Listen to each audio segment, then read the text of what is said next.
The tea house at the world's edge opens when the sky remembers to breathe. For most of the day, the horizon lies taut as a held note, but toward evening it loosens and sighs, the light spreading itself out thin and kind, the color of salted cream. That breath slips under the door and curls around the ankles of the chairs, the legs of the low cedar tables, the smooth stones that keep the door from drifting shut. I feel it in my chest as I lift the latch and let the room wake. The hinges are soft now. They remember the way. I learned to oil them with the tiniest bit of lemon and sesame, so that their only song is a comfortable exhale. The wind has its own voice out here, and it doesn't like to be interrupted by a squeak or a clatter. I prop the door with the flat river rock that someone once brought from a valley I've never seen, and the air that enters is polite and cool, carrying the taste of salt and the far-off hum of the ferry horn that seldom visits anymore. When I switch on the lamp over the counter, the tea tins answer with a faint metallic brightness. I could find them in the dark by now. Oolong with a dent in its tin like a dimpling smile, jasmine marked with a little painted moth, smoked black tea that smells like an evening in a cabin full of stories. I run my finger along the chalked menu board and lift a little smudge onto my skin. The chalk is soft, and it leaves its constellation of white on my fingertips, stars that will rinse away when I warm the first cups. There is a shelf of cups. Some originated here. Some wandered in. On the left is a stack of porcelain bowls that fit gently into the palm. On the right, a few thin, lipless cups from a traveller who said the tea tasted truer when it didn't meet a sharp edge. There's a cracked glaze cup that only I use, the crack running like a river through a forest. I sip out of that one when the sea is noisy and the kettle wants a companion.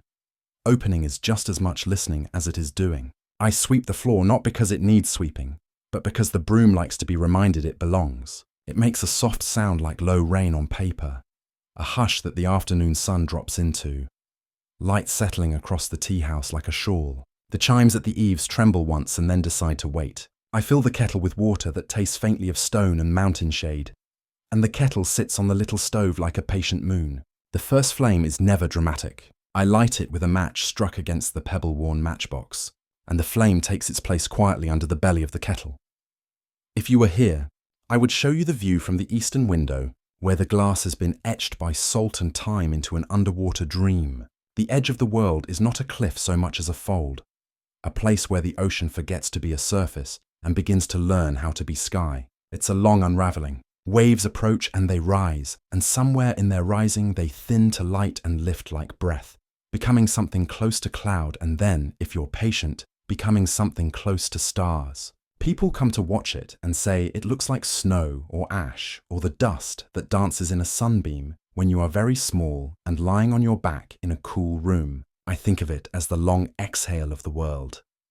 The first simmer from the kettle is a bass note, a promise that doesn't hurry. I touch the outside of the tin that holds the dragonwell leaves, thinking maybe tonight the room needs their green, their meadow in a bowl. But the wind changes its tone and leans a little heavier against the frame, and I think of roasted leaves instead, something with the memory of fire. I reach for hojicha, the warm brown scent of it lifting up as if from the boards themselves.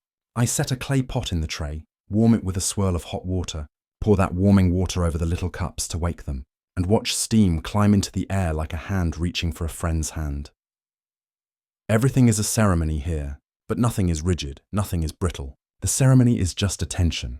It's letting the water sit on the leaves long enough to become a colour the eye wants to rest on. It's letting the cups breathe their little breaths, heat widening their mouths, the first pour unfurling, wet leaves like a tide pooling in a cove.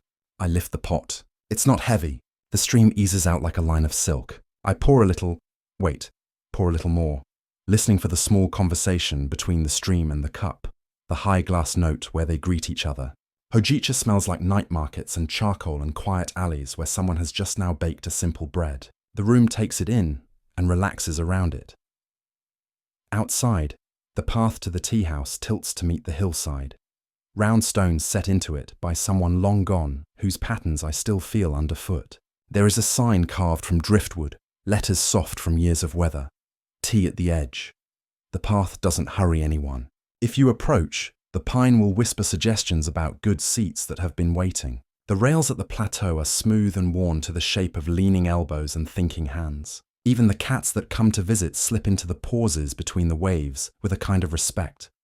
The first guest arrives in the diffused hour, when the day is neither day nor anything else yet. He is careful with the door.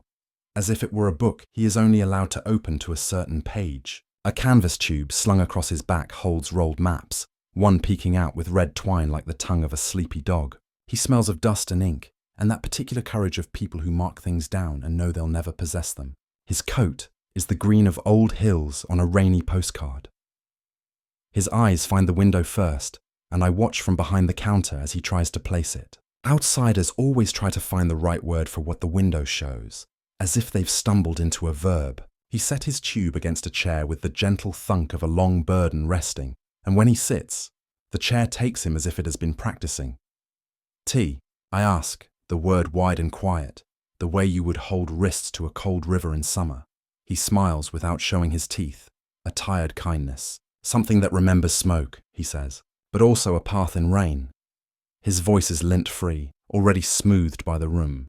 I think of lapsang and oolong, of a Loire fog someone once compared to chaud puer, and choose a Wuyi rock oolong, one that carries cliff heat and sweetness at once, a tea that knows how to walk the edge without falling. I do not ask him where he's come from, though he expects it. Out here, the arrival is the story we share. The rest can come later if it likes. I heat the little clay pot until it hums when my palm hovers above it. I rouse the leaves, they clatter lightly like beads. The first rinse is quick, over before it has properly begun, and I lift the lid and let him smell the wet leaves because there are things words can't carry. He leans in and his jaw slackens just a fraction, and I know that whatever he thought he needed to say into the world will allow itself to wait one more moment. The tea pours out deep, the colour of lacquer at dusk. I pour 3 small cups, one for him, one for me, one for the room, which is to say, for anyone who may step in on the back of the next gust of wind.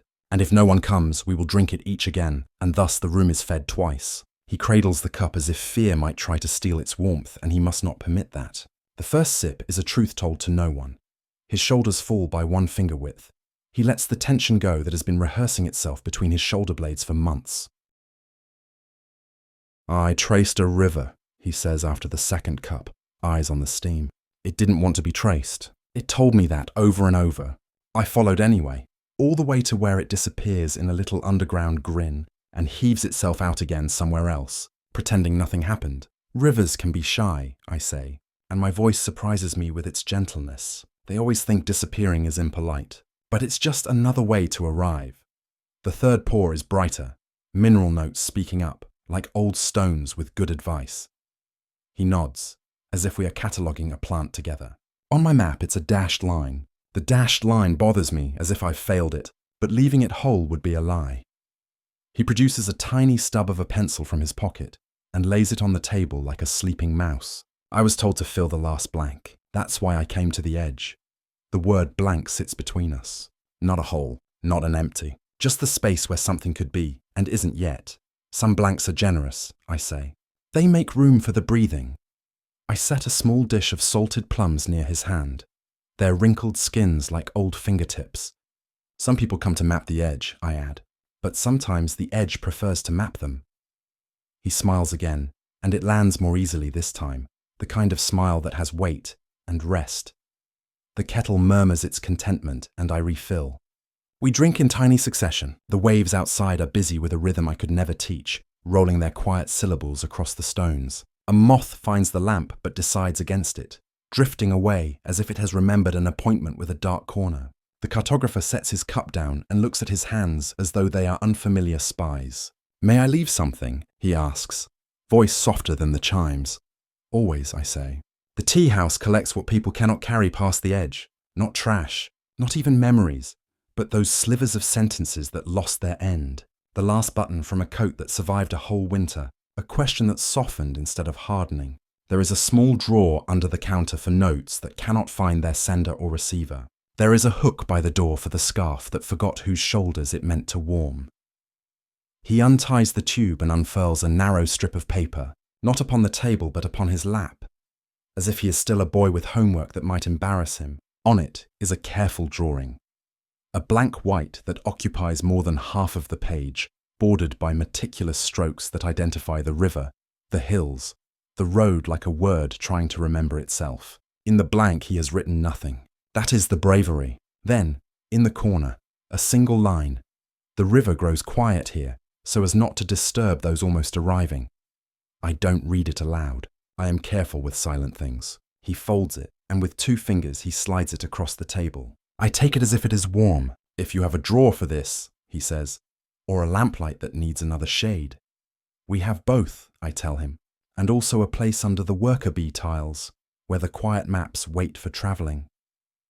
He nods, as if this was the answer he had walked a long time to hear. When he leaves, he pauses by the rail. The breath of the world is getting longer now, the sun slanting away, the first star peeking in like a curious neighbour.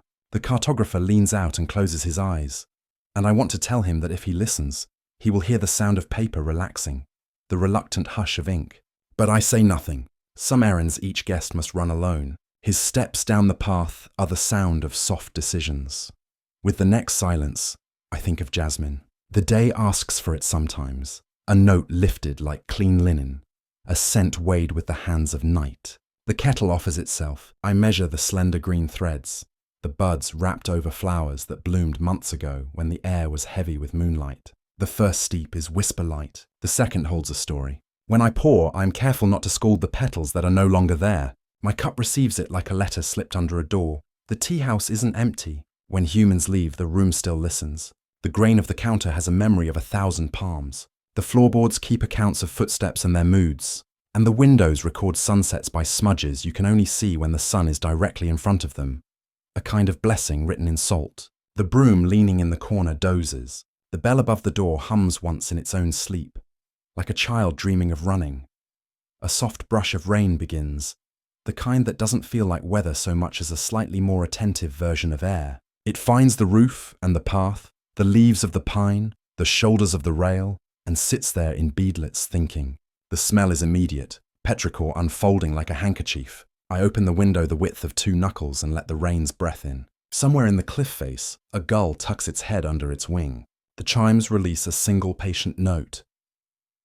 The second guest is a woman carrying her shoes in her hands. She steps on the threshold barefooted, toes damp, and her feet make little ovals on the wood that vanish as if erased by gentle fingers. Her hair is threaded with silver, and she shakes it lightly, apologizing to the air for the extra droplets she brought. There is a locket at her throat, small and earnest. Her coat pockets are heavy in a way that says there is nothing inside but tissue and a pencil stub and a folded receipt from a bakery. The room lifts its gaze to her and offers its chair by the west window, where lantern light pools early.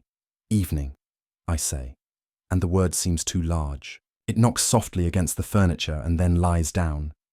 Evening, she echoes, and returns the word to me softened, as if she has warmed it in her hands. She sets her shoes under her chair, places her locket on the table, opens it, closes it, opens it again. Some things ask to be re-seen even when we know them. Her eyes flick to the menu board, as if she's reading the names of old friends. Chrysanthemum, she says, the syllables opening out like a slow flower.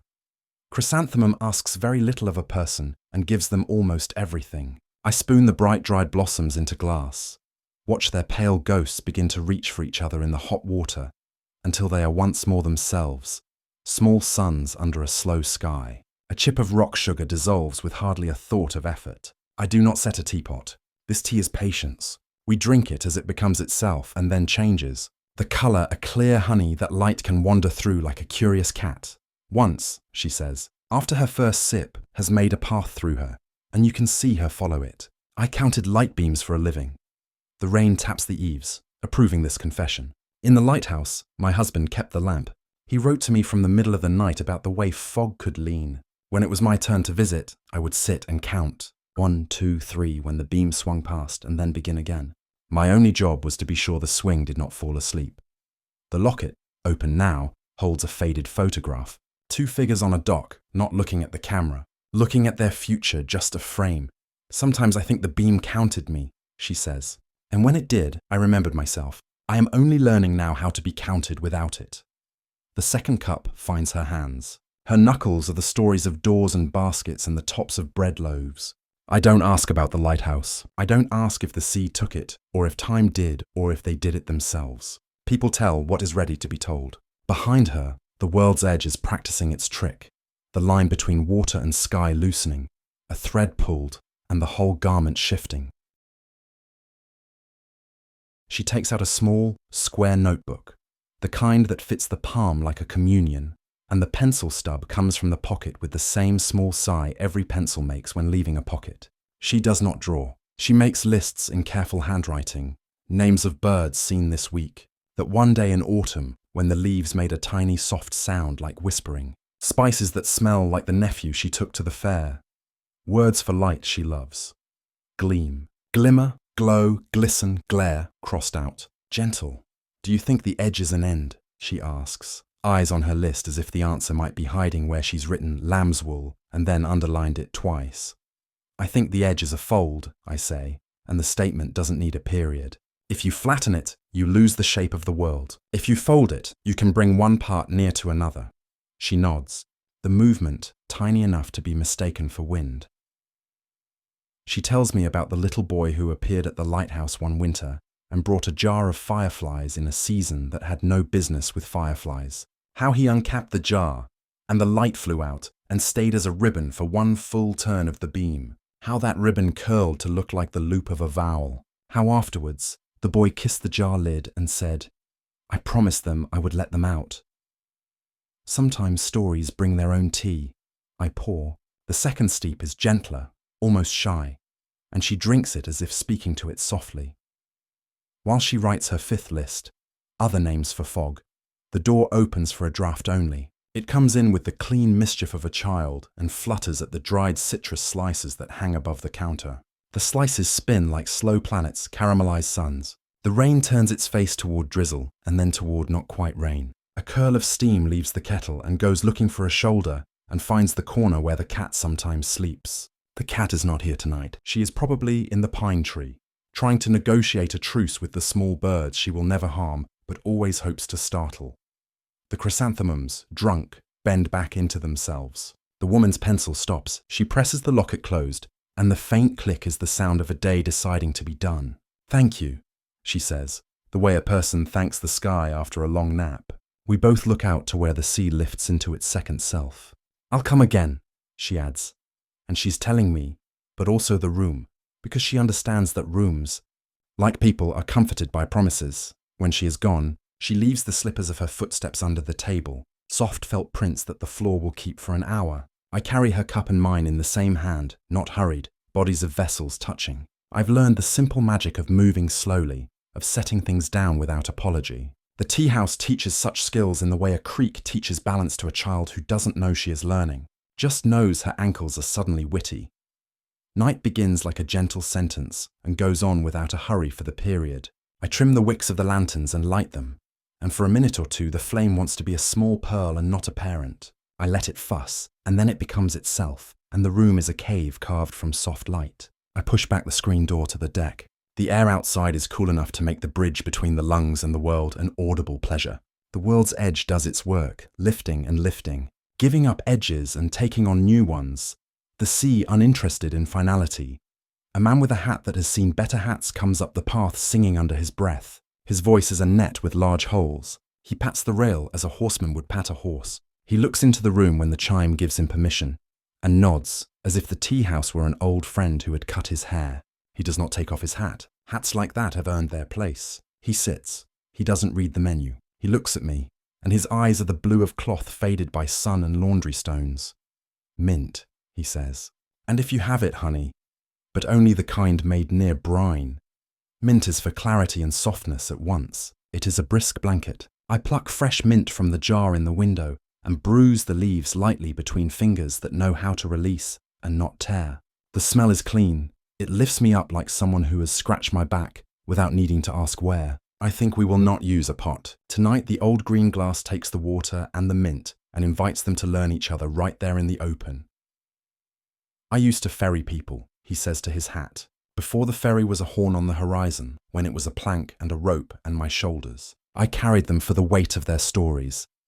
He grins a little, showing me the map of his mouth. Some paid in coins, a few paid in regrets, and one paid in a poem I still don't understand. I brought her across one night when the moon was late. When we arrived, she had me hold out my hand, and she put the poem in it and said, "Don't read it under a roof." I held it for a week under only sky. He pauses to drink, and the mint kisses his lip politely. Then it rained and the poem left. There are silences that contain no lack. His is one. We sit with it. The sea's hush has deepened, and from somewhere near the part of the cliff that steps down like the spine of a whale, voices carry. The laughter of three friends whose day has run out and cannot quite stop itself. Lantern light sways like the breathing of someone sleeping on their side. Would you like to write another, to keep the place of it? I ask. I have paper that doesn't care if it is written on. It simply appreciates being touched by a thought. He shakes his head. No, he says, smiling into the glass. Some things go, and that is how they stay. He drinks his mint down to the comfortable warmth at the bottom, where the sweetness finds its shadow. He pulls from his pocket a small bell, the kind that lingers in your seeing even after it is in your hand. He sets it in the middle of his empty saucer. For the cat, he says, when she comes, she will know the bell is hers, even if she never rings it. Cats and bells have such conversations. They both pretend not to know the other is there. Once, he adds, as if he has just remembered something the sea meant to mention, I fell asleep at the very edge. Not here, but farther along where it is all grass and the wind forgets to be cold. I woke and thought I had floated off. I was not afraid. I laughed. It felt like the world was carrying me, and I was light enough for it.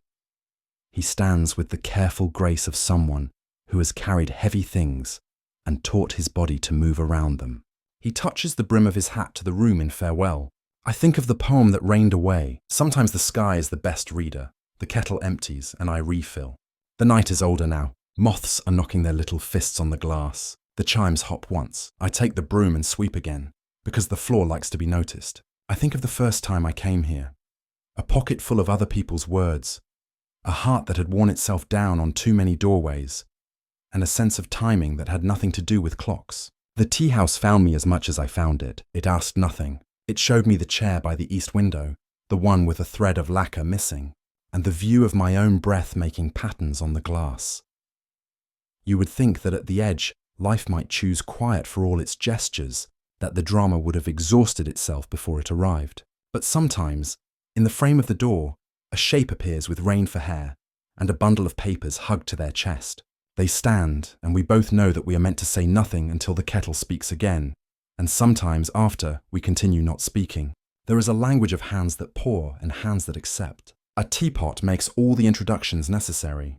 Beyond the deck, the path fattens for a heartbeat and then narrows, curving toward the lantern that has stood guard against nothing in particular for the better part of 50 years. It used to be lit with a wick that smoked, a rancorous little thing that left its mood on your clothes.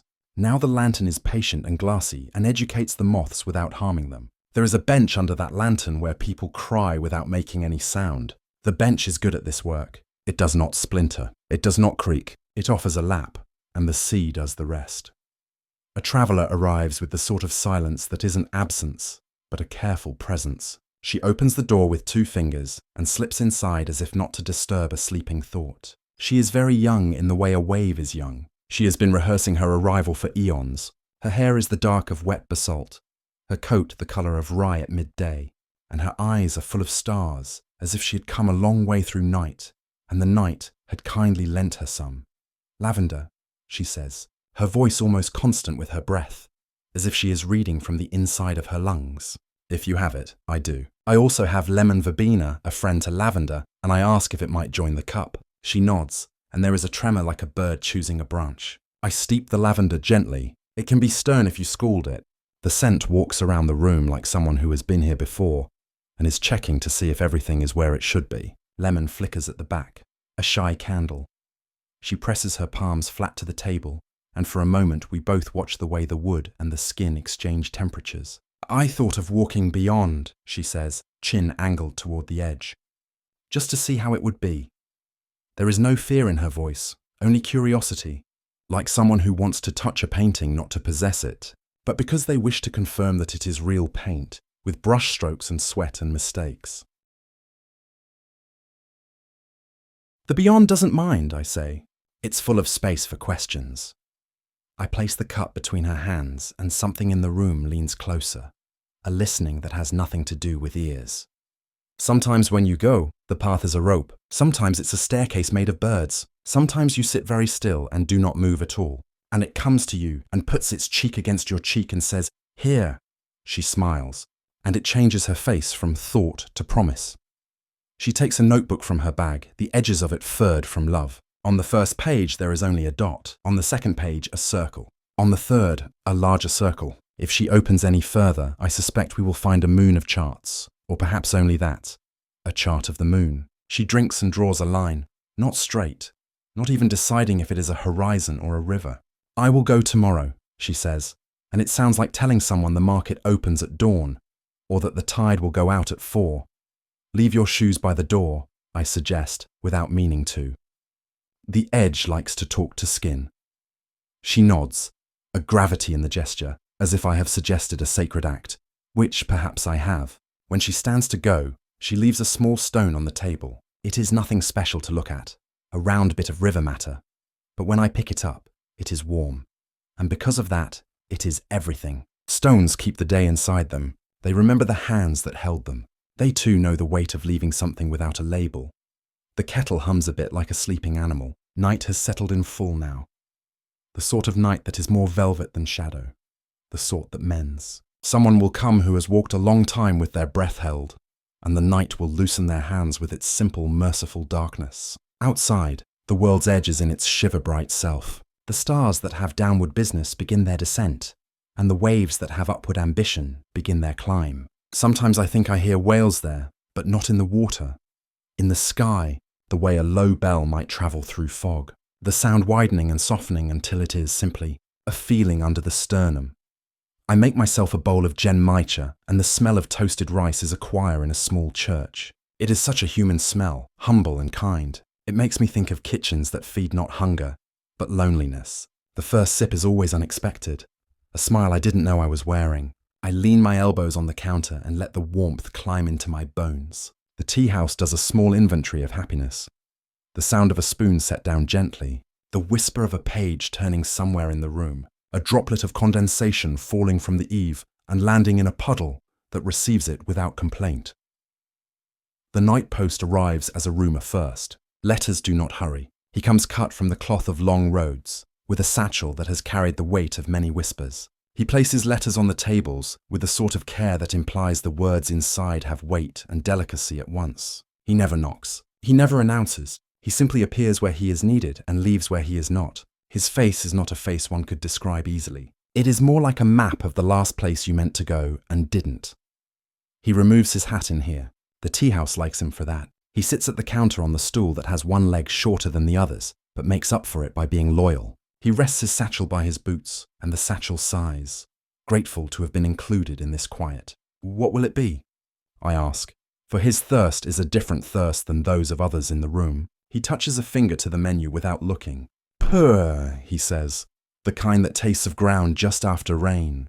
I have such a cake. It arrived in an unlettered tea chest, a gift from no one and everyone. It smelled like 1,000 days stacked neatly in a cool place. I break a bit from the cake with the pick, the sound small and satisfying, and I rinse it as it asks to be rinsed, and then pour water over it as if in apology for the long waiting it endured.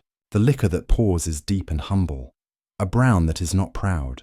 I set the little cups adrift on the tray and let them find their own stillness. He sips, and his shoulders and the satchel's shoulders both relax. He has a way of looking at the door as if expecting it to write him a letter back. "Someone left you something under the bench by the lantern," he says finally, and his voice is the voice of someone who knows the weight of secrets and is not afraid to carry them, but is grateful when they are light. A small thing, not heavy, but it has the feeling of a last thing. He does not ask if I will go get it. He knows I will, in the gap between the second and third steep, when the water is making its small talk with the leaves. "I will fetch it," I say, and the water spools out of the kettle in a line that makes a sound that is almost, but not quite, a laugh. He drinks. He straightens a letter that decided to lean. He regards the circumference of his cup as if the answer to some old question might be hiding there. "Do you ever read the letters you carry?" I ask, not because I want him to confess, but because I want him to tell me about restraint. He shakes his head, slowly enough for the shaking to feel like an acceptance rather than a denial. I carry them to the place they asked to go, he says. If they get wet, I dry them by a fire. If they belong to a hand that has forgotten how to hold, I put them near a book so they might learn again. My job is to let them arrive. The rest is decision and forgiveness, which I cannot do for them. When he leaves, the satchel flirts with the stool's leg and then remembers itself, resting against his side with a familiar pout.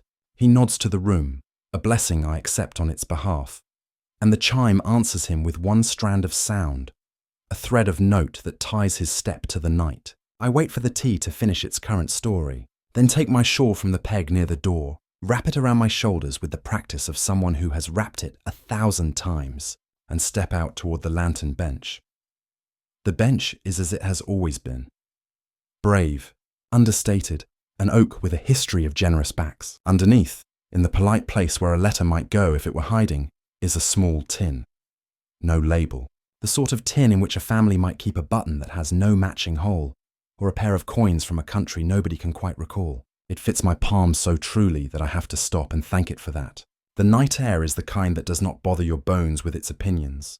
The noise the ocean makes right now is a lullaby made entirely of round vowels. I carry the tin in. The tea house watches me with the quiet curiosity of a friend who knows you will tell, in time, and will not ask if you do not.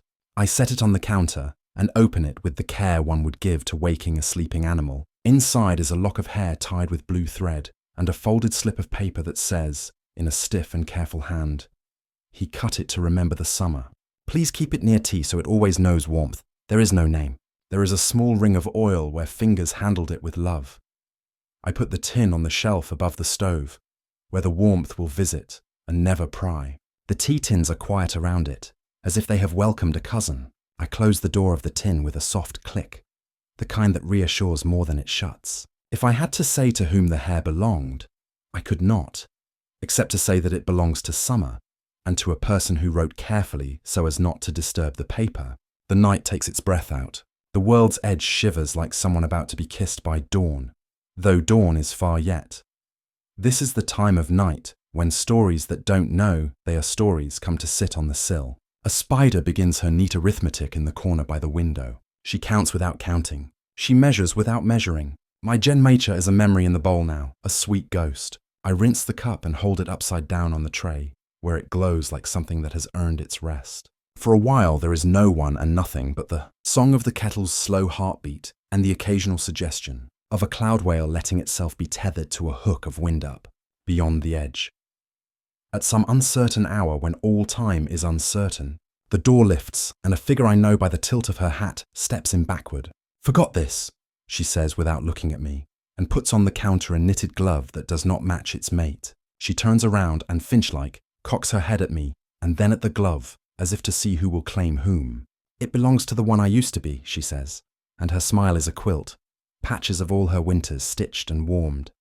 "Maybe someone else will need to be her for a while." I place the glove on a peg, and it smiles back in its way, soft stitching proud of its unevenness. "Would you like a nightcap?" I ask, and her eyes say yes before her mouth remembers the shape of it. Nightcaps here are not spirits that burn, but teas that know the art of down. Chamomile with apple, a touch of cardamom because the night deserves spice as much as it deserves silence. The steam rises, and the scent says, "Doorways, kitchens, a light left on, just for you." She takes it in both hands and doesn't speak for 3 sips. Then, with the contentment of someone who has found a key in the pocket where she thought there were only crumbs, she says thank you. When she steps off the deck, I think the stars step closer to see her go. It occurs to me that the tea house has become a small galaxy of offerings. There is the bell for the cat, the glove for the one we used to be, the tin of hair that belongs to summer. There is the unspoken poem that fell as rain, the map with its blank kept blank on purpose. There are the lists in the notebook of the lighthouse's counter, the names of lights that needed to be counted so they would know they were seen. If you look at nothing else in the room, you could still be full. That is the room's trick, and it pulled it on me too, when I first came. If you sit by the east window and let your breath fog the glass just slightly, you can write your name with your fingertip and it will disappear, and that is its own kind of memorial. You can sit by the west window and see the lights of the town as if they were other tea houses, all opening, all closing, all blinking their kind glows at one another across distances that cannot diminish them. You can sit anywhere and be both held and left alone, which is what I needed when I arrived, and therefore what I intend to offer for as long as the kettle wants to sing. There is a guest book near the door. It has pages thick enough to take ink and kindness both. The earliest entries are from seasons when the tea house was only 4 boards and stubborn belief, and the handwriting is tentative, proud, like the first time you sign your new name after you marry it or leave it. Later, the entries spool and loop, become fuller, fewer apologies, more blessings, more thank yous addressed to the room itself, as if someone had leaned close and whispered, "You are my room," and meant it with relief. Sometimes I read it when I am missing the way voices fill the ivies of the air. Tonight I leave it shut, but for a moment let my palm rest on the cover, as if feeling the heartbeat of old ink. Outside, the pine tree is making small speeches to the night, and the tide, which obeys no man but uses men for metaphors anyway, is considering its return. I set water to boil again, because this is what I do, and because the sound is better than any argument. The kettle answers, polite, glad to be asked. I free a sachet of osmanthus blossoms from its place and let them drift into a little porcelain pot, where they float like remembered summers. Osmanthus is tender with the sharp edge taken off. It is the tea of someone who wishes to speak of sweet things without apologizing. I pour for no one in particular and then remember I am here. I drink, and the sweetness stops just where it should, the way a good hug ends before it excuses itself too much. A man comes who has been crying beyond his ability to hide it. He has wrapped his face in the scarf of himself, and only his eyes are open, red fruit in winter. He sits without the energy to pretend the chair was meant for any other. He does not order. His hands flat on the table are a request. I hum in assent and choose a tea that knows how to hold a person without requiring them to speak. White peony, ao bai, a bud and leaf, like 2 friends who long ago forgave each other for a misunderstanding. The water wants to be modest with these leaves. I let it. The cup receives, receives, receives. He drinks and cries and drinks, and when he breathes out, it is the sound a boat makes when it has been unmoored after a long, unnecessary tide. I stand near, busy with nothing. The activity of someone who knows their presence is the peace they can offer, and their silence is the table. In the corner, the spider has written a neat signature. On the rail, the bell for the cat moves very slightly, as if someone had just said its name in a dream. Finally, he has enough breath for words, and he exhales them with no care for how they look. "She left," he says, and the words do not ask to be repeated, because they have said themselves so many times on the way here. She left and took the word "we," and I can't find where she put it. White tea is a good friend to pronouns. It does not mind that they slip and can't be found arriving anywhere. It offers a soft place to sit down. I pour and pour again, and the leaves are patient. It will be somewhere, I say, but not as an answer, rather as a kindness. And if it is nowhere, there is a word that is like a string, I add. And you can pull it and see what catches. He nods. Like a man who has lost something at sea and knows that the sea gives back differently than it takes. He leaves with less water in his eyes, though the salt will find it again. It is good at that. He leaves with a scrap of paper in his pocket that has one word on it. Again. He leaves the scarf on the back of his chair, and I hang it on the glove peg, where it looks for a moment too new next to the glove's veteran's patience, and then settles, as one does, into belonging. The room holds the notch his grief made and does not try to sand it down. Not all smoothing is kindness. The hour is late or early, depending on what you need it to be. The horizon glows from within, like someone has lit a candle behind a curtain. The kettle's sound is now a pulse I feel under my hand rather than a noise. The tea tins have closed their eyes, listening to their own leaves. I take the chalk and write on the board a new item, edge blend. It is a joke between me and the room, equal parts, patience, warmth, and the understanding that if you hold your breath too long, you may faint. I erase it. I have no wish to sell breath. The chalk dust climbs into the air and sees itself as fog. It is pleased with the resemblance. I think of the girl who will walk beyond tomorrow, barefoot, and of the cartographer who left his blank, allowed to be blank, and of the woman who counts beams, and the mint drinker who allows poems to rain. I think of the night post and his restraint, and the lock of summer hair drinking warmth from the shelf. I think of the sea's habit of rising into sky, and of the sky's habit of falling in love with sea. These are their habits. I am allowed mine. I scrub the tea tray in circles until the wood sighs. I polish the kettle's nose with my sleeve. I hang the shawl where it can dream of shoulders. If you wish, there is a place for you by the window. The chair is silly. It wobbles. But it has not dropped anyone yet, and it is proud of that. You can set your cup down and watch the edge make its slow, feathery merger.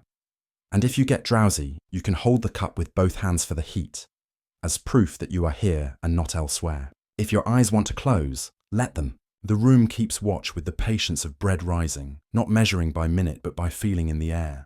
The tea finds your hands even when you are not looking. Come morning, which is something like a kindness practicing itself for another day, there will be more guests. There will be a child who asks if the whales in the sky have names, and her grandmother will tell her, without looking, 3 that she makes up right then. There will be a man who brings bolts of cloth from a city that has learned how to be quiet and will tell me, in a tone like sun on tile, that the colours have forgotten their duties and have begun to wander, and how this is not a problem but a freedom. There will be a woman who comes to taste every tea that can be steeped 3 times and still tell a different story each time.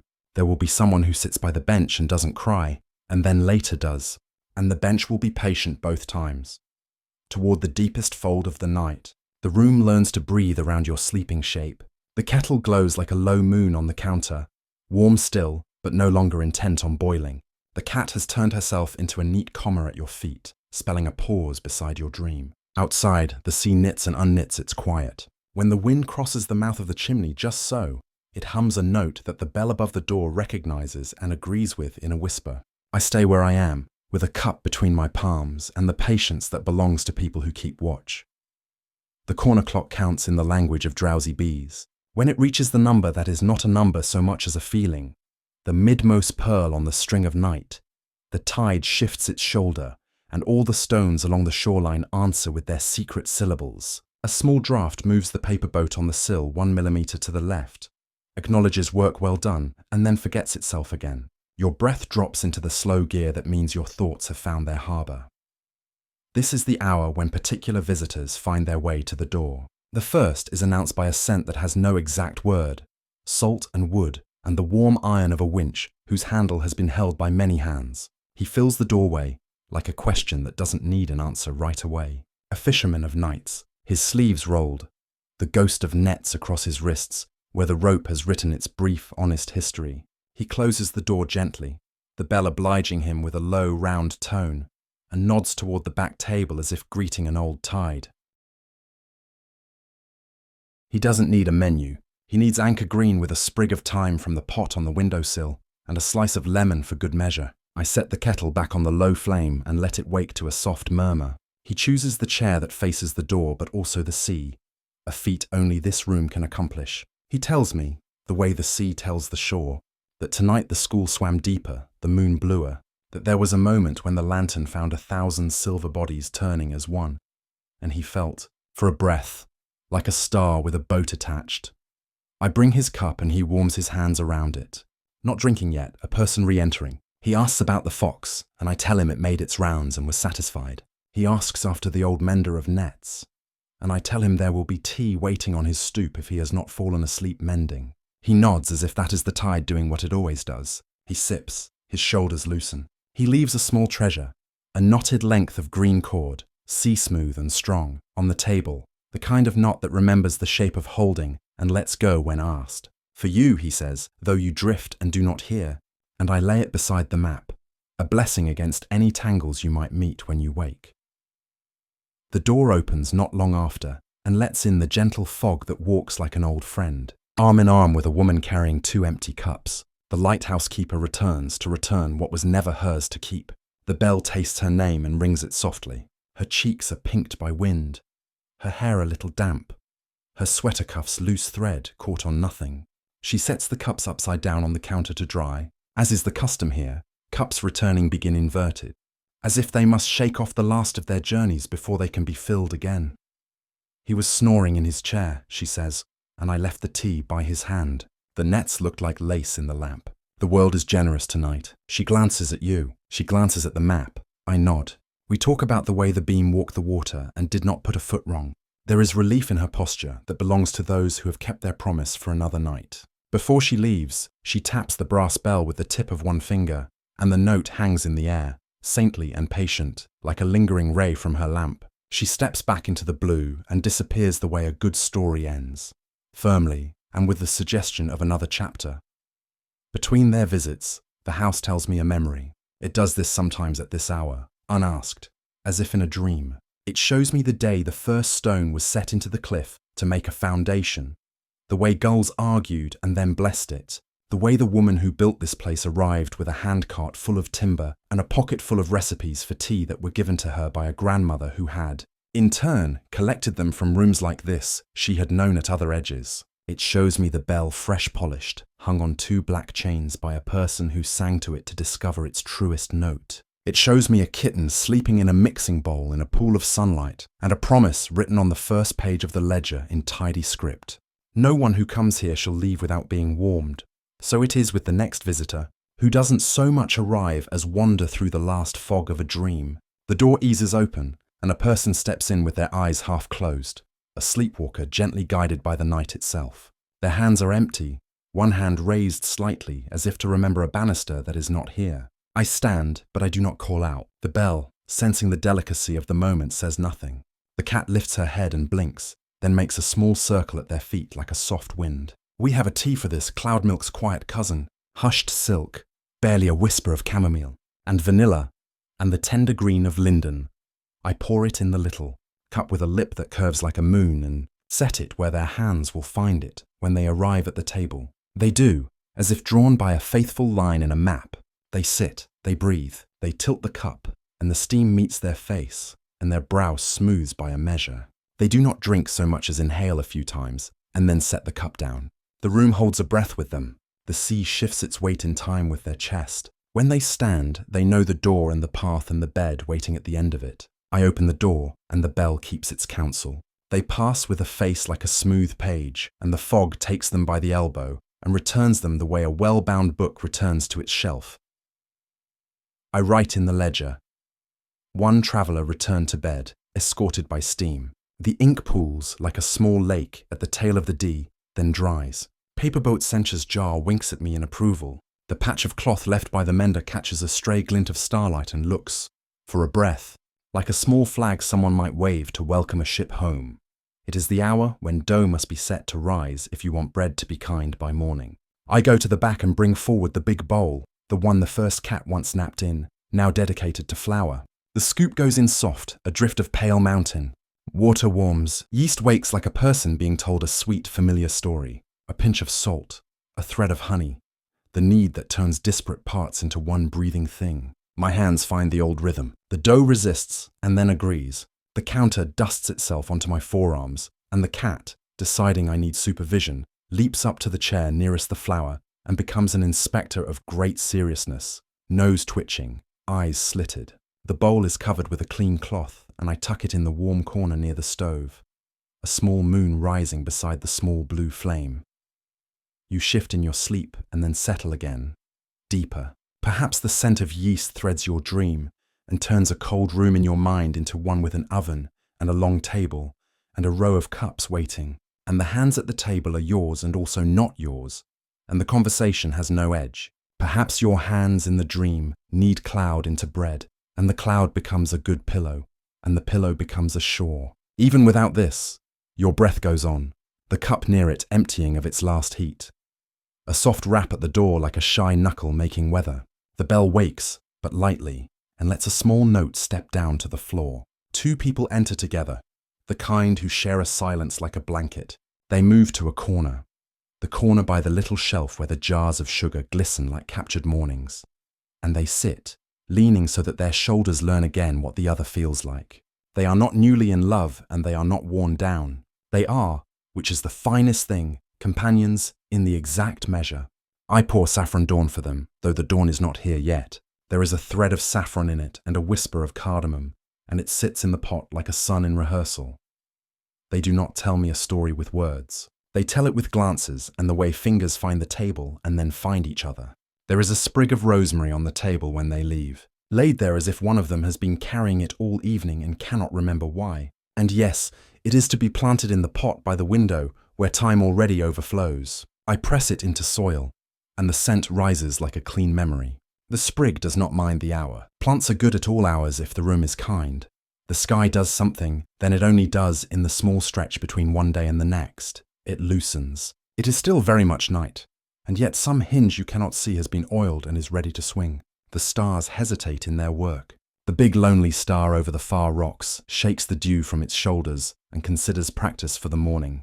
The sea rummages in its chest and finds a shell it has not listened to in a long time and puts it to its ear and smiles a long, slow smile. The door opens one last time before the birds. An astronomer I have never met and have always known walks in with the treads of a person who has held still in cold air a very long time for the sake of a right moment. They carry the night's frost like an ornament on their sleeve, and their breath makes them a small weather system until the room takes it and warms it and hands it back as a clearer mind. Their eyes have that particular shine of a person who has been close to the outer edges and returned with an unhurried secret. They put the straps of their bag down on the floor in a loop that suggests an orbit. They ask for starlit jasmine because names please them, and because they like the way the steam draws lines, they can trace with a fingertip the way one traces constellations in an atlas. They drink and speak softly. Tonight was quiet, they say, except for a low green whisper under the northern rim where something decided to glow just for the rocks and the sleeping gulls and me. They tell me that the sky believes in patience above all, and that people who look up often learn it whether they meant to or not. They ask if I have a teapot lid that is chipped. I do. They take a pen and draw on the underside. A constellation for you. 3 small dots for the chair, a curve for the cup, a straight line for the edge of the table, a star for your breathing, labelled in small. Neat script, kept safe. They wash the lid with care, set it to dry, and take their bag up again like a planet taking its rightful motion. When they leave, the bell makes a noise like frost turning into water, a delicate release. I tidy their cup. I glance at you. I write in the ledger, Saffron promised. Stars counsel calm, Rosemary planted. Bread rising cheerfully. Then the house draws its quiet cloak yet closer. The hours just before dawn carry a sweetness that makes the eyes sting if you're not careful, like familiar songs half heard through a wall. The stove knocks once in its own language. The kettle answers with a sigh. On certain nights, and tonight is one, something happens that belongs to this place alone. It begins with a low tremor of air you might mistake for a dream touching itself. The cat opens both eyes, not alarmed, just companionable. The glass of the window finds a note from the sea and hums it back. From far beyond the line where the water marries the sky, a sound rolls toward us that you can feel in your bones before your ears ask to be included. It is not the foghorn. It is older and more contented. The tea house leans in slightly, the way a person leans when someone begins to sing a song they learned as a child and have not heard in years. They pass sometimes, this high along the cloud seam, whales in a migration the books do not mention, moving in the older ocean above the water. Sky whales, if we must call them anything at all. You may think I am telling a tale because the hour is soft and we are among friends, but listen. Listen to the way the windows thrum like strings when the low song moves through them. Listen to the way the sign above the door finds its own resonance. The kettle responds with its most polite hum, as if acknowledging fellow steam. Their shadows shade the stars for a moment and then return them with interest. Their massive, gentle bodies make the night an instrument, and we live in it, small and pleased. I step to the window and set both hands to the sill as if steadying the tea house for a low bow. The whales slide by in stately procession, slowly, as if in their kind of time nothing is ever late. One lowers nearer, and the light of the moon paints a pale river along its back. There are little bright creatures in their wake like sparks from a forge, except they are soft as moss, and they go where the song tells them. The whales do not pause. They acknowledge us as they acknowledge the cliffs and the weather and the deep. We listen as respectfully as stones, and then they are gone, and the room feels as if it has been tuned a hair kinder. Perhaps you reach that part of sleep where the world and the dream meet at the seam and exchange secrets. And perhaps you heard them and will remember in a way that is not words. The cat yawns a small galaxy of teeth and then resettles herself, tucking her paws with the exactness of someone folding a map. The dough under its cloth in the warm corner has risen to an airy dome and smells like a promise. I press it down gently to remind it that all rising is part of a rhythm. I shape small rounds for the morning, Lay them on the prepared sheet, cover them again. The oven blinks, waking, then remembers the work of heat it loves to do. It is almost time. There's a soft clatter outside like a bicycle setting its kickstand, and then a young person with ink on their wrists and a notebook sticking out of every pocket comes in with cheeks lit by a chill and delight. Poems, they say without preamble, leaning half over the counter. The night has left poems along the path again. May I write them down at your table? Of course, I say. And I choose begin again for them, because it is properly mischievous at this hour, and because their pencil appears to have only one more good page left, and they will need to turn it into two somehow. They sit and their pencil whispers across the paper like a moth in a paper lantern.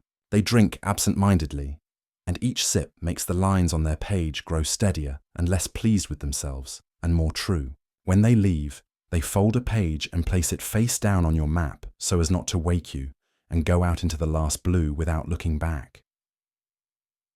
The birds stir in the bushes along the path, and one bird in particular, a small one with more opinions than feathers, climbs to a brave branch and tells the sky what's what.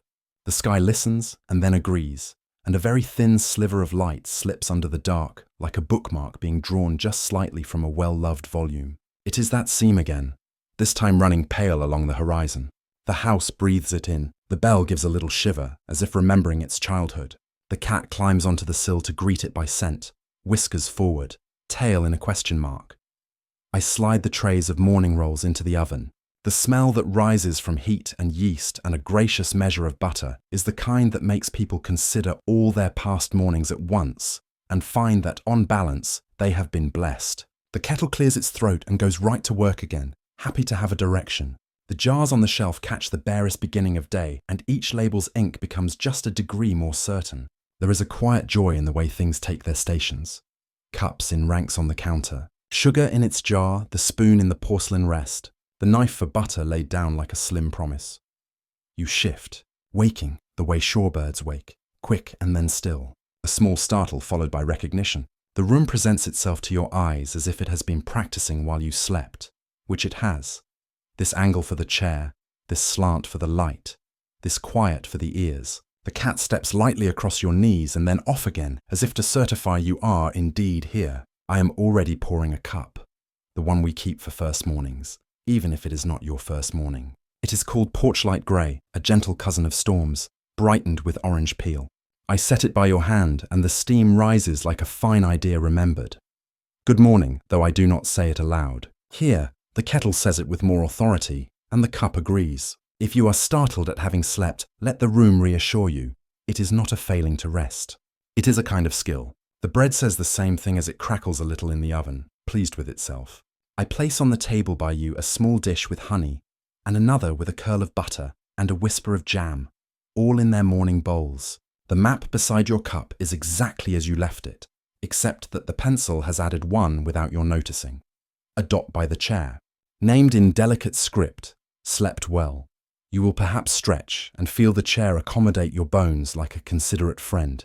Your face will tilt toward the window, and the sight will be the sight of the world just before it remembers what to be called. The literal edge is out there, unchanged, a line of old comfort. A few gulls trace their old roots. A boat that is always there arrives for once on time. The bell above the door gives a good-natured ring as the baker from the village down the way comes in with flour on his shoes and a story on his tongue. But he sees the way your eyes are still half in the water of sleep, and he smiles and nods and goes to the counter and keeps his voice at a reasonable size. I hand him a cup of quiet mint to begin his day before the ovens in his place take over his breath. He leaves me a paper bag of small sugared buns and a compliment for the smell of my rolls, which we all know is simply the truth of butter rising to meet morning. He tips his cap to you and says nothing, as if he knows he is walking through someone else's tender ending and has no wish to disturb it. The bell marks his exit in a clean soprano. I bring you a roll before you can object that you were not hungry. It is a roll that persuades you toward hunger in the nicest way. I split it and the steam lifts out, and I lay in the butter and a little smear of marmalade and press it gently together again. I set it by your tea and the smell does the rest. Your first bite is an agreement with the day, your second is gratitude. You may not need a third, the fourth will happen anyway. We might talk now if you want, or sit in companionable quiet, letting the first, faint gold come up over the seam like an actor who knows how to walk onto a stage with restraint. If you ask, I will tell you the names of the travelers you met in your dreams. If you do not, I will not. Perhaps you will pick up the map and discover that the line connecting the cup to the window to the sea to your breath is heavier now, as if the night took a darker pencil and emphasized it. You may take the map with you if you wish. That is what it was made for. Sometimes when people leave at this hour, the house likes to send with them a little toolkit for re-entry. Not objects so much as the idea of them. Still, there are the actual things. I gather them and set them on the table as if we are making lunch for your thoughts. The brass key with no teeth for any lock that is not metal. The string a musician tied around a cup, coiled now and slipped into a small envelope. The patch of cloth from the mender, its corners obedient, to be stitched where a cushion has learned too much life. The pressed leaf from the botanist, safe under a paper with a careful hand-drawn border. The green knot the fisherman left, good for holding and letting go.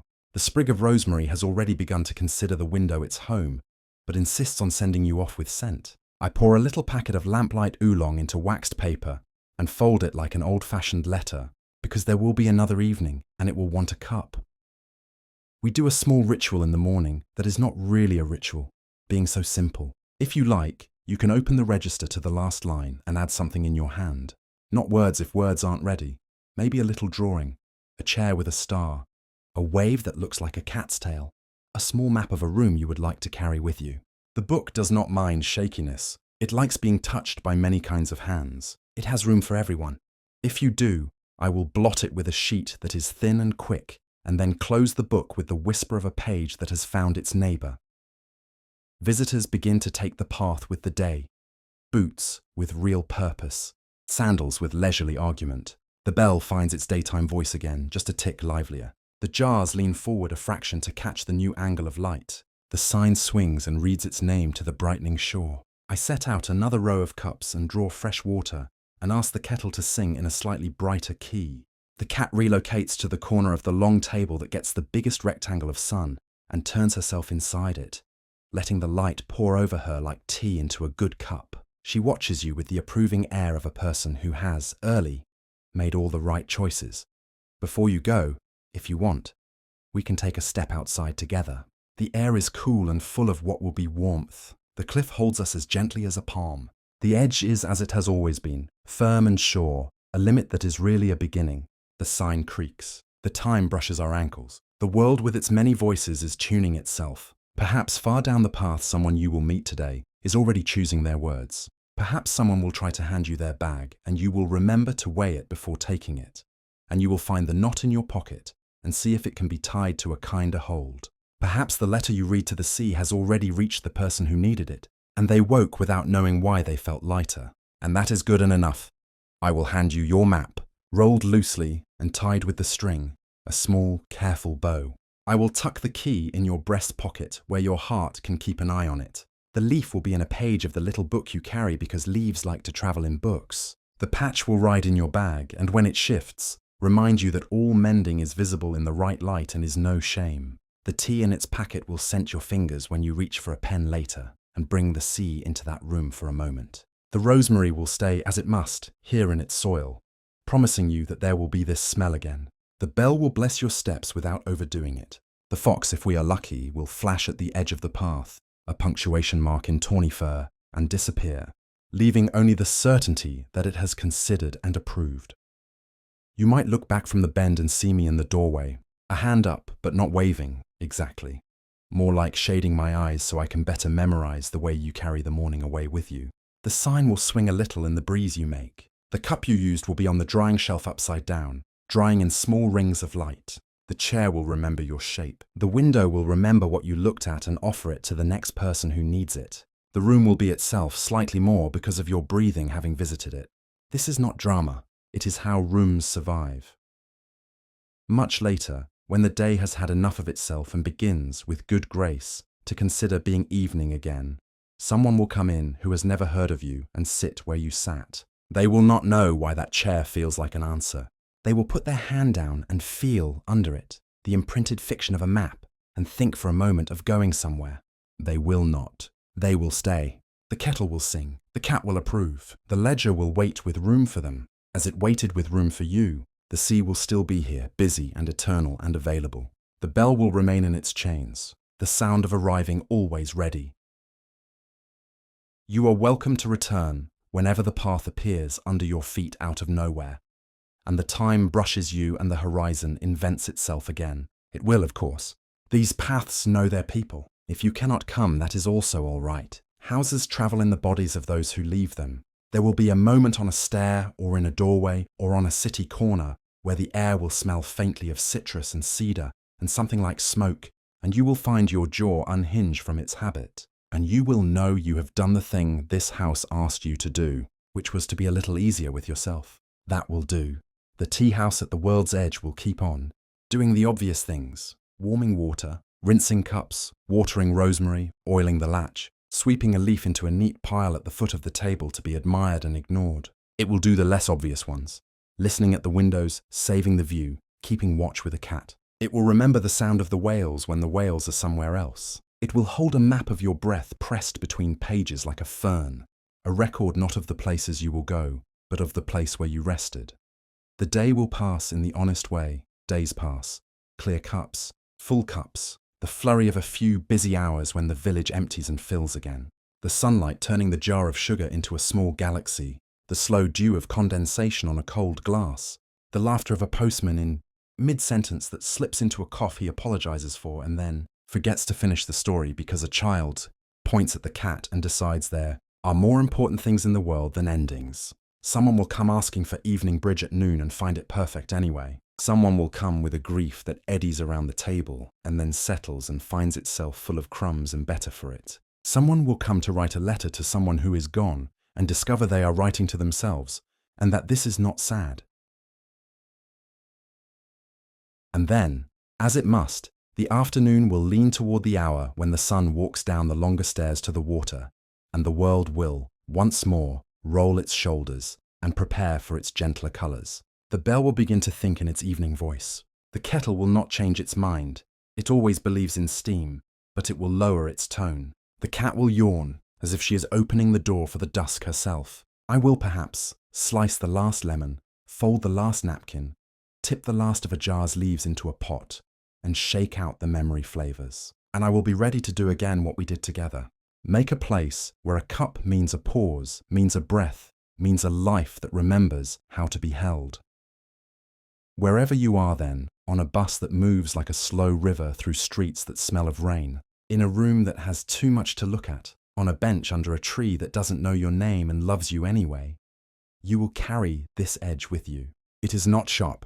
It is not a cliff. It is a table with a cushion that knows your shoulder, a cat who knows your ankles, a bell who knows the shape of your arrival, a kettle who knows your preferred volume, a window that knows what you like to watch. It is a map that begins in a chair and ends in breathing. It is a list in a ledger that includes you not as a visitor, but as an element of the weather that makes rooms possible.